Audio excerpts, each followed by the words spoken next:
What's going on, everyone? Welcome to episode 39 of the Downtown Browntown podcast. I'm your host, Downtown Brown. Today, we are going to discuss the Bucks in 6 series win over the Atlanta Hawks to advance to the NBA Finals. First time in 47 years for the Bucks. We'll get into the game finals preview with the Phoenix Suns and just really what this means for the Milwaukee Bucks franchise to reach the NBA Finals. Before we get into that, again, just want to remind everybody to please make sure to subscribe to my YouTube channel if you haven't already, and make sure to follow me on Twitter and Instagram as well. Twitter, I'm at downtown_Brown. Instagram, downtown_Brown33, all lowercase for those. One more housekeeping item as well. I will be appearing on the Gimme a Buck podcast this Saturday, the 10th. We will be recording, so expect it to be up that Sunday or maybe Monday, the 12th. I'm hoping it'll be up Sunday because then the Bucks play Game 3 against the Suns at Fiserv Forum. So that'd be a nice preview for that game and just how the series is going after 2 games. This will be my second appearance on the pod. I'm really looking forward to it. Those guys are awesome over there. So all right, let's just go ahead and get right into it. Bucks take the series in 6. Break the Bucks in 6 curse ever since Brandon Jennings brought that up when we were, weirdly enough, playing the Atlanta Hawks. I think it was his rookie season back in 2009. But the Bucks close it out in 6 on the road in Atlanta, 118-107. First half really was tough to watch at times. Bucks, they come out really strong. Jrue Holiday really imposing his dominance on the offensive end, and Bucks picking up a nice early lead. I think it was 11 points, 15-4 at one point in the first quarter. Bucks really looking good after pretty much every game. Really every game prior to that on the road against the Hawks. The Bucks started completely flat, both in games 3 and 4, able to split those games. But anyways, nice to see the Bucks just come out with some aggression and just play hard from the start. I mean, obviously, figured that'd be the case given that an NBA Finals berth was on the line. It's hard to come out flat in that situation, and the Bucks certainly did not do that. So really nice start from the Bucks. Again, Jrue Holiday really playing well offensively. Bucks, holding a nice lead earlier on in the first, but then the Hawks, they really got it close. They were starting to make some shots, make some plays, and obviously they kept it pretty much really close throughout the whole first quarter. Bucks were able to make one more run sometime in the first half. I can't even quite remember when it was. I think we got to a 10-point lead again, but Hawks quickly rebounded from that and were able to cut it to 4 points at halftime. Again, it just felt like the Bucks were fortunate to be up by 4 points at halftime, really not playing well at all. The Hawks really weren't playing well either. I mean, both teams scored 19 points in the second quarter, Bucks 28 in the first quarter, Hawks 24. So pretty much a scrap fest throughout that first half. Trae Young coming back from injury after getting hurt in game 3. And he definitely didn't look the same. I mean, he still had some of his moves, but he was not able to explode to the basket like we saw in the first 2 games of the series. So obviously that was a big help for the Bucks.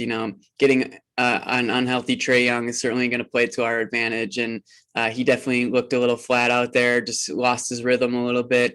Wasn't able to knock down shots from the 3-point line either, and really wasn't able to get to the basket and score efficiently like he has really throughout this whole playoff run. So obviously we kind of expected that Trae Young would give it a go in this game, given that it was an elimination game for the Hawks. I mean, obviously he wasn't 100%, but kudos to Trae Young, for going out there and trying to win this game for his team and trying to make an impact. But clearly wasn't 100% there, similar to what we saw from last series against the Nets when Harden came back in game 5.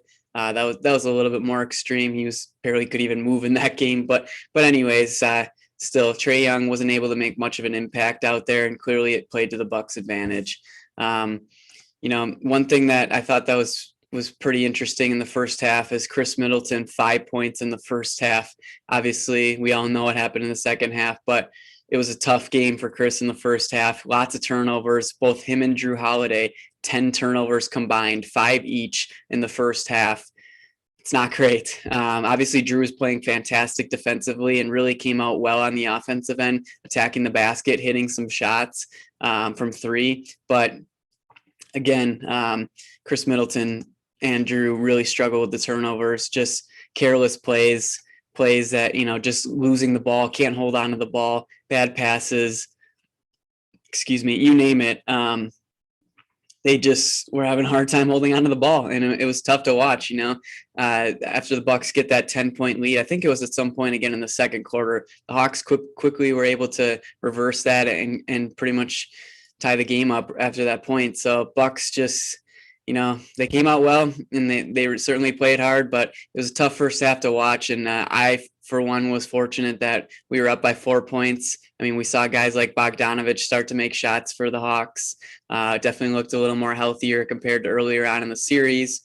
Clint Capella was opposing his dominance on the offensive glass with 7 offensive rebounds in the game. Saw some of that in the first half and the second half as well.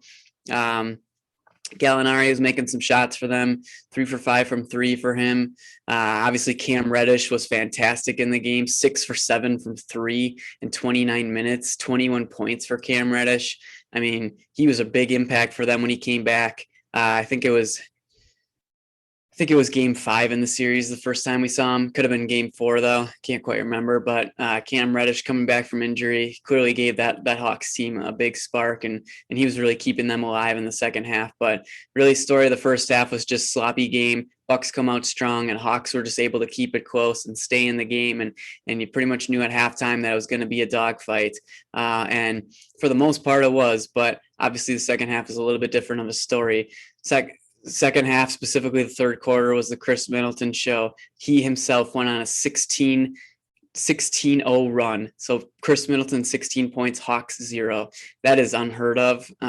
He was just dominant in that third quarter. We saw it in game 3 as well in the fourth quarter when Chris took over and I was able to close that game for the Bucks on the road. With the series tied up 1-1. Again, we saw it again here with Chris Middleton. Just what a performance for him. 16 straight points, finishes with 23 points in the quarter. I mean, that is spectacular. Chris Middleton really was the unsung hero of this game. I mean, just the way he was making shots, the impact he was making on the game. It was just awesome to see for a guy who really, really struggled in the first half with only 5 points to carry the team in the third. And Bucks end up winning the quarter by 15 to take a lead by 19 points going into the fourth quarter. I mean, that's what championship basketball is all about. And Chris Middleton, we witnessed greatness last night. Saw it in game 3 as well. He has just been a huge, huge factor in this series. And it's awesome to see Chris come through in these big games. I've been a Chris Middleton stan for a long time. Obviously, he's been inconsistent in his career, but again, he's just one of those guys that he's a very solid player, and he's proven this playoffs run that he can come through in the clutch against good teams on the road. Even we saw that twice in the series. So Chris Middleton, what an amazing performance by him, and it's just so awesome to see him be able to carry this team without Giannis in the lineup. So kudos to Chris Middleton. Without him in that third quarter, not sure if the Bucks are winning this game. So what a performance by Chris. Really, that's the story of the third quarter. Well, before I get to the fourth quarter, gotta give a couple shout outs to some other guys. Jeff Teague. Wow. Never thought I would see it from him to have a game like that. The Jeff Teague game in this 2021 playoffs happened. We witnessed it last night. 12 minutes for Jeff Teague, 11 points, 3 for 5 from the 3 for 5 from the field, hits all 3 of his 3-pointers with 2 free throws, 1 assist for Jeff Teague. I mean, what a spark that he gave the Bucks, making shots in that second quarter. I think he hit 2 threes in the second quarter, follows up with 1 in sometime in the second half, hits both of his free throws. I mean, that's just a performance that you need from a guy like Jeff Teague. If he's getting 12 minutes in an Eastern Conference Finals game with a chance at an NBA Finals appearance, I mean, I didn't want to see Jeff Teague the rest of the series after his disappointment in game 1. But, with Giannis going down, other guys had to step up. Other guys who we really didn't want to get minutes had to get minutes. And that Jeff Teague certainly fell into that bucket. But man, did he play well last night. Got to feel good for him. I mean, he's a former Atlanta Hawk, 7 years with the Atlanta Hawks, was an all-star with them when Coach Bud was coaching the team. So in that building for Jeff Teague to make that much of an impact, what a cool moment for him. It's awesome to see. I mean, without him, who knows? You know, this game could have been, obviously 11 points was what we won by. I mean, it's a little deceiving, you know, saying that if Jeff Teague doesn't score those 11 points, that, you know, the game would be tied. But still, in that circumstance, yeah, it would have been. So Jeff Teague, what a performance by him. Never thought that we would see any sort of impactful play by him in the playoffs, and he gave us the Jeff Teague game happened. So can't believe it was now. Got to give a shout out to him. He was big time in this game, hitting all 3 of his 3-pointers. I mean, that's just huge. So Jeff Teague, shout out to you. Great game last night. Another one is going to be a supporter, a guy that I've supported all year, and he's just continued to step up in big moments, and that is my boy, Pat Connaughton. He was just fantastic last night. I mean, 30 minutes for Pat, finishes with 13 points, 5 for 8 from the field, 3 of 6 from 3, 8 rebounds, 1 assist, and 2 steals for Pat. He was huge. I mean, he was tipping a lot of rebounds. Like, his offensive rebound count is certainly misleading. Only 1 of his 8 rebounds were offensive. It felt like he got more because there were a lot of missed shots that Pat Connaughton was just getting his hand on and tipping the ball to other guys. He doesn't get credited with that rebound, but he kept so many plays alive after missed shots by the Bucks and gave us second chance opportunities that a lot of the time led to made baskets. So Pat Connaughton's energy was just so huge for the Bucks. I mean, he came up big time in that net series, hitting big shot after big shot. Game 6, he was 3 for 3 from 3. He had a huge 3 in Game 7 on the road against the Nets when they were up by 5. Pat cut it to 2. I mean, time after time, you know, Pat definitely has had his ups and downs. He's had some bad games, even in this series, but I mean, he's just been spectacular all playoffs. And we won. I don't think we would have won the game without him. I mean, he just played so well for us last night, and just gotta love seeing Pat Connaughton make an impact like that, especially without Dante in the lineup. I mean, he's pretty much just playing that energy role, getting on the being active on the rebounding game, making shots when we need him to, and playing some good defense and just really making winning plays. And that's what Pat Connaughton's all about, just making winning plays, making an impact on the game.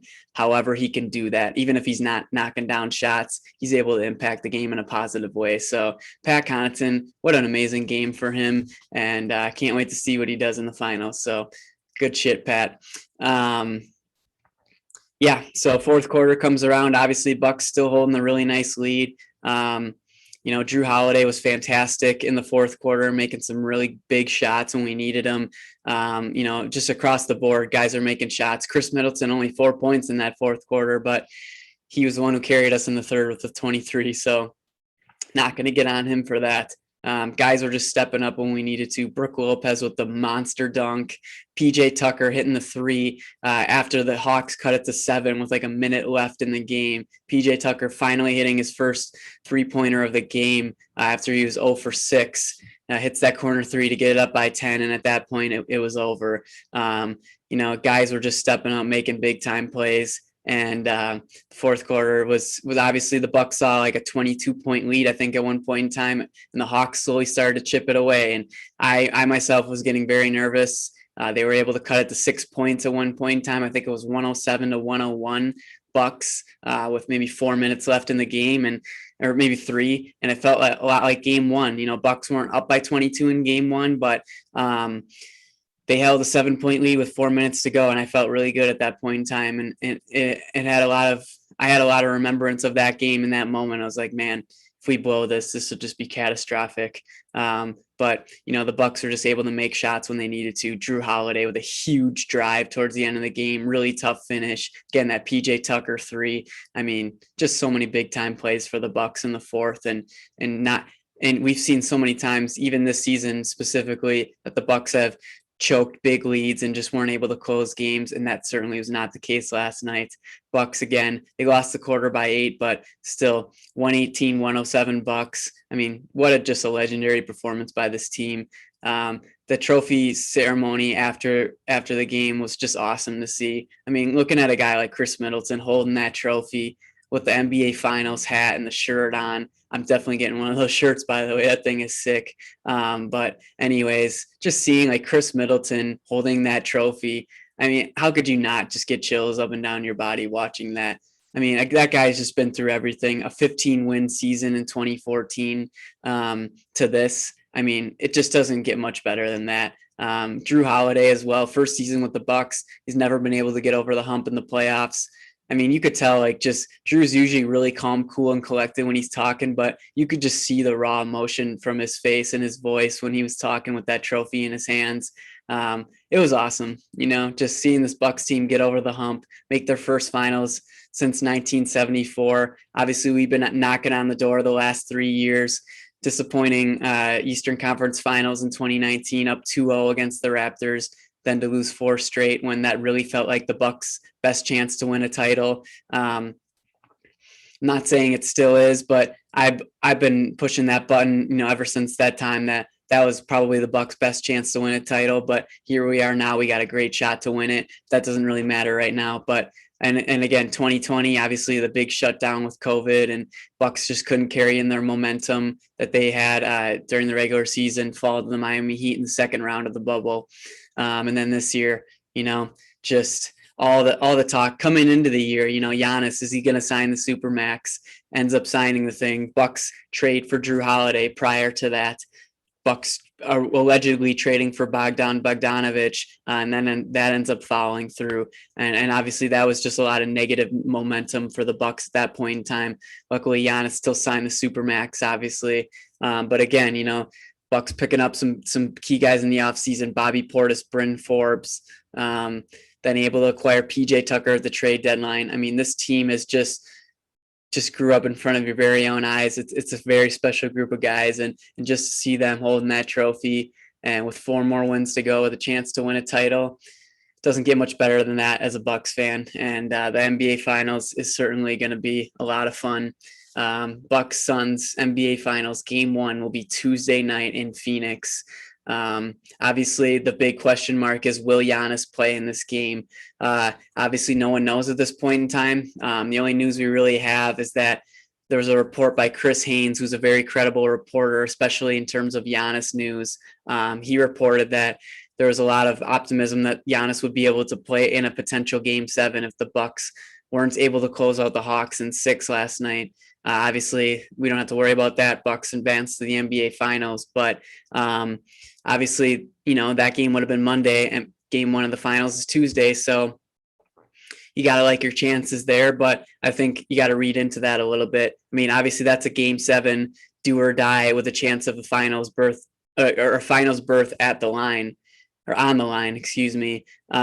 So, it's going to be hard to keep Giannis out of that game, even if he's not 100%. Now the Bucks got another 7-game series on their hands. Do you consider resting him for a game or two, maybe to make sure he's 100% and make sure we've got a healthy Giannis going into the rest of the finals? Or do you play him at 80%? Let's say he's right around there for Game 1 and just hope that he doesn't get re-injured for the rest of the series.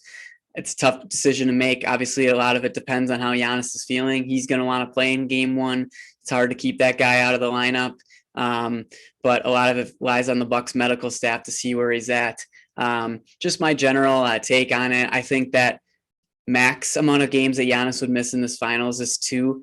Do I think he could play Game 1? Yeah, he definitely could. Again, given that news that we heard about him being having a decent chance to play in a potential Game 7, that obviously bodes well for his chances for Game 1 of the finals on Tuesday night. So,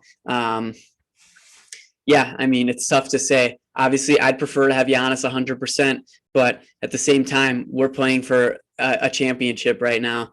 Just saying those words is crazy. even say those. Been waiting my whole life for this moment. But it's a tough decision to make. I don't know what's going to happen, but I definitely think there's a chance he plays in Game 1. But I wouldn't be surprised if he misses Game 1, potentially even Game 2. At that point, let's say he misses both those games, he would come back for Game 3 Sunday night at Fiserv Forum. That's Sunday the 11th.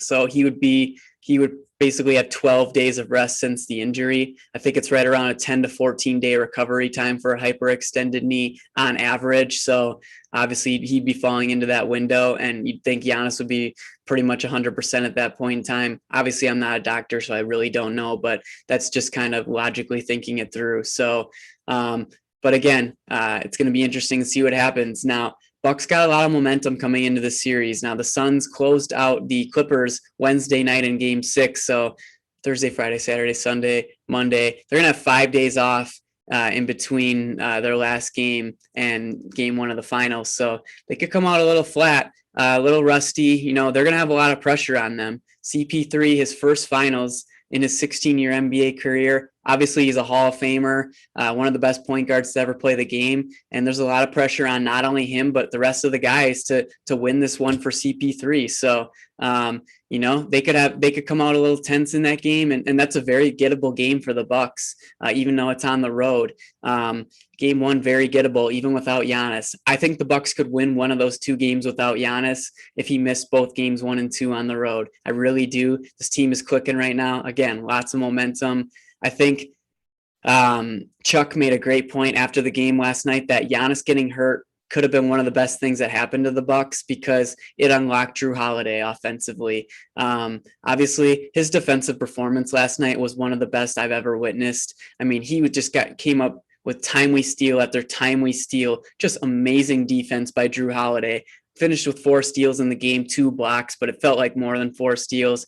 He was defending anyone on the court, no matter what their size. Capella, Gallinari, to Trae Young, Bogdanovich, Reddish, you name it. I mean, he was just locking guys down the whole game. It was truly awesome to see. That was really like, you know, what we expect from Jrue Holiday on the defensive end, just that much dominance. And he was just fantastic. But as Chuck said, again, Giannis getting hurt could be the best thing that happened to them because Jrue Holiday was forced to be aggressive on the offensive end, and he's definitely unlocked himself the last 2 games. He really played well throughout the whole series. But again, offensively, those last 2 games, he was great. 27 points last night for Jrue, 42 minutes, 11 for 23 from the field, 4 for 12 from 3, not great. But 9 boards, 9 assists, again, 4 steals and 2 blocks. I mean, he was just fantastic, and he's going to be coming into the series with a lot of confidence with Giannis in the lineup or Giannis not in the lineup.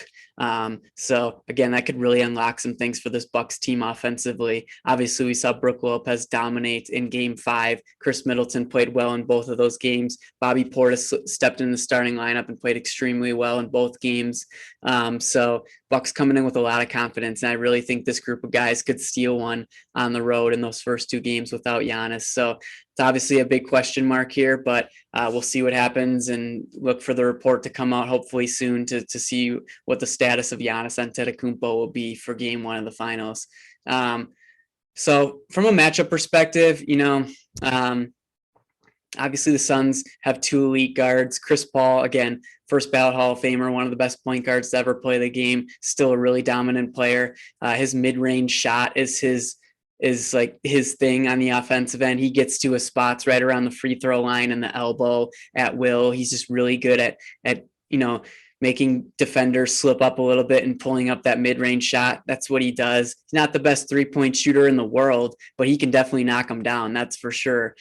So yeah, he's going to be a tough guard. Obviously, Devin Booker has really came into his own this playoff run. He's really been a great player the last few years, but he's really like making a statement for himself in this playoffs. He's just one of the best guards in the league for sure. He can get a bucket anytime, any place, anytime. Just repeated that. But anyways, Devin Booker is elite. He's going to be tough to stop. Again, he's more of a mid-range player too. His 3-point percentages aren't as good as you'd think they'd be. I think they're right around mid-30s, but still he can knock down the threes. He's a great player, and he's going to be really tough to defend. Mikal Bridges in their starting lineup, he's like a 3-and-D kind of guy. He can definitely knock down the three. he's a long, athletic defender, very good defender who can switch probably 1 through 4. He's a really good player. Played with Dante at Villanova under Jay Wright, who's a great coach and really gets his players NBA ready. So Mikal Bridges is a really solid player. He can drive to the basket as well. He's a good player for them. He's going to be really good defensively in the series. Jay Crowder, obviously, we remember him from the Miami series last year when he was on the Heat. He's a very tough player. He's a winner. He's a dog. He's a great defender. He'll probably be matched up against Giannis a lot of the time when he does return to the lineup. He can knock down the three. Obviously, he killed the Bucks from three last year when he was on the Heat. Shot like 60-something% or something like that, which is just unheard of. Made 22 threes against the Bucks in that series, and he can certainly knock down shots. He had a huge game 6 to close out the Clippers on the road.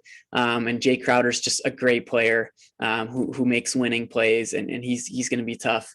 DeAndre Ayton, their starting center, has really came into his own this playoffs as well. Number 1 overall pick in 2018, same draft as Luka Doncic and Trae Young. He's tough. He can make a lot of shots in the paint. He's really a old school center. He doesn't sit out by the three. He doesn't shoot threes. He is in the paint. He's living in the paint, scoring in the paint, and making impact there. So I think Brook Lopez is a really good matchup against him, though, and I think he's going to give Ayton a lot of fits. Brook Lopez's size has just been huge for the Bucks. He's just a great defender, and I think that he's really going to give DeAndre Ayton a lot, and he's going to make him struggle. So I love our matchup against DeAndre Ayton. Let's go back to Chris Paul. I expect Jrue Holiday to match up against Chris Paul. Again, Jrue is best at the point of attack on defense, guarding the point guards, slowing down the offense, just making things tough for those guys, getting in their face, being aggressive with them. And I think he's going to give Chris Paul some problems as well. Jrue Holiday is a great matchup for him, and Chris is going to struggle with him. I think he's still going to be able to get to his spots and hit those mid-range shots and just run the offense for the team. But Chris can't be feeling good about having to go up against Jrue Holiday. I think he's going to give him a lot of problems, and I just love that matchup for the Bucks. Devin Booker, I would expect PJ Tucker to guard him. I don't know how he's going to do on him. Devin Booker's a pretty quick player. He definitely can drive to the basket and is a good finisher at the rim. But again, what really likes to get to that mid-range and hit those shots just like Chris Paul does. So not sure if PJ Tucker's going to be able to stick with him and have Booker stay in front of him. So that'll be an interesting one to see. I think PJ is up for the challenge and can do it, but that could be a tough matchup for the Bucks. Mikal Bridges, I would expect let's say Giannis is in the lineup game 1. So then I would have Chris Middleton on Bridges. I don't think Bridges is going to be a huge problem for us offensively. Again, he can make shots. You don't want to leave him open, but I think Chris can more than able to hold his own against Mikal Bridges. So I think the Bucks really match up well from that perspective. Jay Crowder, I would expect that Giannis would guard him. I think Giannis would certainly give him a lot of fits, and his size and his athleticism. Jay Crowder is not going to be able to drive on Giannis. He's going to try and get open and hit 3-point shots, and could expose Giannis a little bit since he likes to help a lot on defense. So can't leave Jay Crowder open, but I like the Bucks matchup there as well. If it's not Giannis, it'll be Bobby Portis on him. And in that situation, I'd be a little more concerned. I think Jay would look to drive on Bobby a little bit more. But again, Bobby's shown that he can stay in front of guys, and Jay Crowder's not the quickest guy in the world. So I wouldn't be too worried about that matchup. So it'll either be Bobby or Giannis on Crowder would be my assumption. And then again, Brook Lopez on DeAndre Ayton. I think he's going to really give him problems, and that's going to be huge for the Bucks, because you don't want to get Ayton going offensively because he can be a problem. We've seen that throughout this whole entire playoff run. So again, that's how I'm looking at it in terms of the Bucks defending the Suns. For the Bucks offensively, I think that the Suns are a very good team defense. Again, Bridges is probably their best one-on-one defender. They can switch 1 through 5. I mean, maybe not Ayton, but again, I think that they match up pretty well defensively with the Bucks. Jay Crowder, he's going to have a hard time defending Giannis one-on-one, but we saw in the Heat series last year that he did a pretty damn good job at it. So, I think they've got a decent Giannis defender. At least they can throw Ayton at him a little bit and help situations, and even Bridges as well. So again, I don't think that they could stop Giannis one-on-one, but Jay Crowder's got a lot of experience guarding him. And I think that, they've got to be feeling at least decent about that matchup. Other than that, I mean, I think Jrue Holiday could really go at Chris Paul. Chris Paul's still a tough defender, but he's not as quick as he used to be, and Jrue is extremely strong. Chris Paul is as well, but I think Jrue could really take advantage of Chris Paul in the series, getting to the basket, getting guys open for shots. So I expect Jrue to dominate in this series offensively, and he's got to be aggressive for the Bucks to win a title. Chris Middleton, he might be the guy that the Suns are worried about the most, to be honest, because if Chris Middleton gets going, we saw it in those two of those games against the Hawks on the road. You're not beating the Bucks if Chris Middleton's playing like he did in the third quarter last night. So I expect Bridges to guard Chris Middleton. Could be a tough matchup for him. Again, he's a lengthy defender, really quick feet, and he stays with guys. So I think that he could give Chris some problems for sure, but they're just going to have to set a lot of screens and get Bridges moving so that Chris can get open and knock down some shots. So he's a tough one-on-one defender for Chris, but I think we can easily find ways to get him open and have him knock down some tough shots.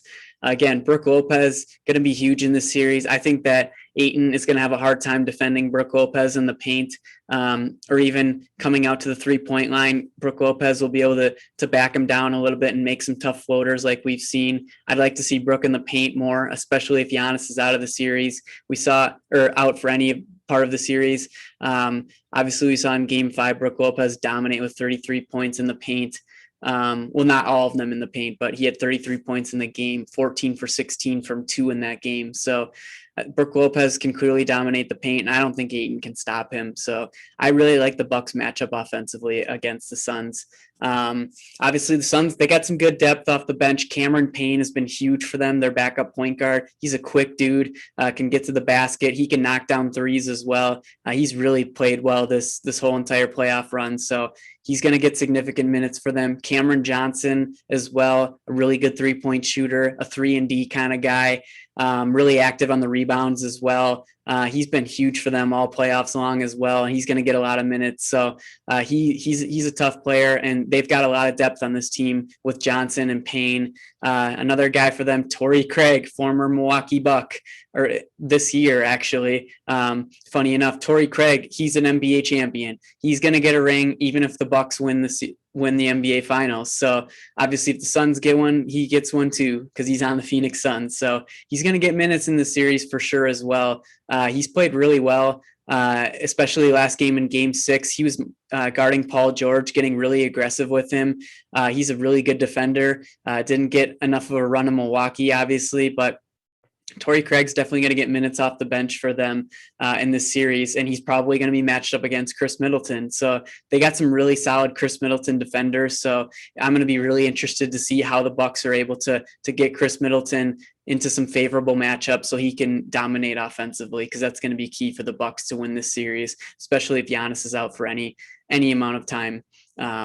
So those are the main guys off the bench for the Suns. Dario Saric will probably get a little bit of minutes as well. He's more of a stretch 4, like a 3-point shooter kind of guy. Not the best 3-point shooter, but he doesn't scare me at all. I don't think he'll get many minutes, but he's honestly not that good of a player. I expect the Bucks again to run a similar rotation. Again, if Giannis is playing, then it'll probably just be Pat Connaughton, Bobby Portis coming off the bench. Maybe sprinkle a little bit of Bryn Forbes in. I don't expect to see really any Jeff Teague if Giannis is playing. But if Giannis isn't playing, that's going to be similar to what we saw in the last 2 games. Portis will probably get the start again. I don't know how you go away from that. Pat could be a better matchup in this series, but I would just stick with Portis and see how it goes. But again, similar rotation, Pat getting a lot of minutes off the bench, then sprinkle in some Bryn Forbes and Jeff Teague and maybe a Thanasis minute or 2. So that's what you're going to see from the Bucks, probably from a rotation perspective, with or without Giannis in the lineup. So yeah, I mean, it's going to be a battle. Suns are a very good team. They've been really dominant this whole postseason, beat some good teams. Obviously, they've been they've had some favorable matchups from an injury perspective. No AD round 1, pretty much. No Jamal Murray round 2. No Kawhi Leonard round 3. But the Bucks have had some injury breaks as well, but in positive and negative, Giannis going down last series. But again, obviously James Harden was down and Kyrie was down for some of that series. Trae Young was down for some of this series, but it doesn't matter. Bucks are in the finals. Gotta love it. It's awesome to see. So excited for this series. And I think the Bucks certainly have a chance to win the series. I mean, we're here. We're riding a lot of momentum. We've got a great team, and especially if Giannis can come back here 100%, hopefully for Game 1.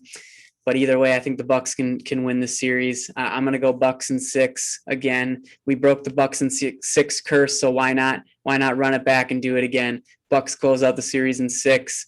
I think they're going to win Game 1, even if Giannis doesn't play. Again, I think that Phoenix is really going to have a lot of pressure on them, and the Bucks are going to be playing with a little bit of house money. The Bucks lost Game 1 against the Nets and against the Hawks, and still were able to win those series. We almost lost Game 1 against the Heat as well. So I think that even if Giannis doesn't play Game 1, I still think the Bucks are going to take that game, riding that momentum. Suns could be a little bit tense, trying to win this series, this finals for Chris Paul. So again, I think that the Bucks are going to be able to take that game, lose Game 2, defend home court, win Games 3 and 4, lose Game 5 on the road, and win Game 6 at home to hoist that NBA championship trophy. God, would that be awesome? But it's awesome to be here. We've all been waiting for this moment to see the guys play in the NBA Finals. It's going to be awesome to see. So happy for them, for Coach Bud, for John Horst, the whole organization, the fans, the city. What a time to be a Bucks fan, and the finals is certainly going to be fun. So look for some more episodes coming in the future here, post-game pods. Again, I'll be on the Gimme a Buck podcast Saturday the 10th. Expect that to be up either that Sunday or Monday, and hope you guys enjoyed this one, and go Bucks.